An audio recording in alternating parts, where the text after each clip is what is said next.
Thank you, Dr. Popper. Our next speaker will be Richard Solly, Esquire. He represents the Ohio Environmental Stewardship Alliance today.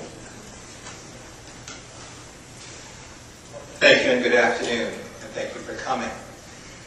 To a lawyer's mind, the most significant aspect of Issue 2 is that it's being put into the state constitution. I think any reasonable lawyer would agree with the statement made by Ohio Supreme Court Justice Maureen O'Connor 2 weeks ago, quoted in the Columbus Dispatch, that Issue 2 is an inappropriate use of the state constitution. I think there's three major problems with Issue 2 because it's been framed into our Constitution. First, the vagueness in the constitutional provision is terrible because the Constitution's been intentionally made to be very, very difficult to ever amend. It takes a massive effort, and as Justice O'Connor said, it takes an arm and a leg to amend the Constitution.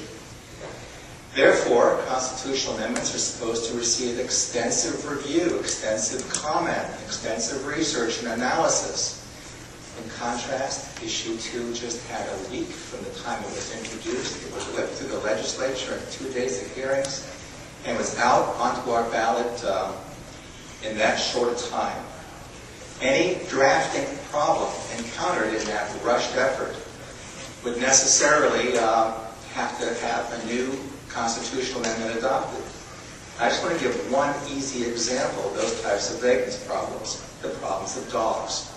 Evidently, no one knew at the time that this legislation went through that there was a section of the revised code called Section 955.03. That section defines dogs as having the same privileges and restrictions as other livestock. In other words, dogs are livestock. And the minute Issue 2 would be adopted, if that should happen, then all existing dog protections would be immediately repealed and they would be subject to this board. Another sample problem is that this measure is completely incomplete. There is no implementing mechanism for how this is to be enforced, assuming any standards are ever adopted.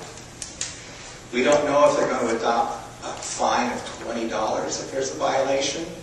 We don't know if there'll be no criminal penalties whatsoever, even for knowing, repeat, pathological violations of the protections. There's no inspection authority given to anyone to get into the facility. And there's also no funding mechanism for any enforcement effort. It's an incomplete proposal that's being laid before us.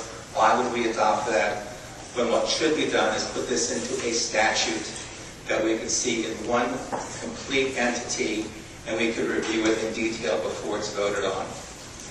I hope to get to many more points lately, but I want to leave with the thought that I've worked with citizen groups since 1995 in the problems with factory farms. I have watched a very rapacious industry use very strong-armed lobbying tactics down here at the State House to get itself as much immunity as it possibly can from public accountability. They moved the permitting authority from the environmental experts at Ohio EPA to the ODA, their favorite pet agency. They passed a veggie libel law that you can't say bad things about vegetables without possibly being hauled into court, like Oprah was a few years ago. And now we have the greatest power grab of all. They're trying to take the handling of their animals away from public accountability. This just underscores one of the great things I've learned around the Ohio State House, that you need to beware when an industry asks to be regulated, because you're going to find a wolf in sheep's clothing. You find that wolf in Issue 2. Thank you.